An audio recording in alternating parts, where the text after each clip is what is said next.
This technique may seem more general, but in a horror context, you may sometimes find it prudent to use a long, cold open, as in cases like Scream or Smile. A cold open is usually a more miniaturized sequence designed to set the mood of a film, usually lasting under 5 minutes, in the case of horror commonly referred to as the opening kill, and often preceding the title. The opening scene of Halloween lasts pretty much exactly 5 minutes, but letting your cold open last longer can pay rewarding dividends. To elaborate, most films usually have at least 8 sequences that run the length of 3 to 7 scenes. If the average scene lasts 2 pages, at least 2 minutes of screen time in many cases, then the average sequence lasts around 10 minutes.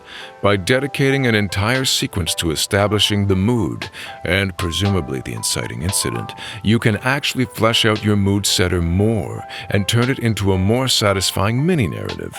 After all, if your focus points and plot points have more room to breathe, then your tension has more room to settle and build, which is extremely desirable in a horror context. For example, the cold open to Scream lasts around 13 minutes, giving it time to establish a lot about its killer and victim.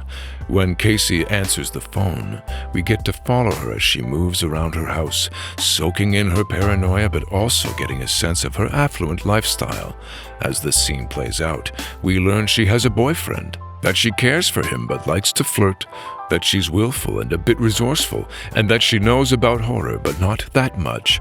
We also learn about her killer and his methodology, as he calls her pretending to have the wrong number, then gradually pulls back the layers of the game he's playing with her, culminating in the revelation that he's been inside the house the whole time. The sequence naturally arcs through its own set of story beats, focus points, plot points, climax, etc., to work as a narrative all on its own, even though it's designed to light the fuse of a much larger story.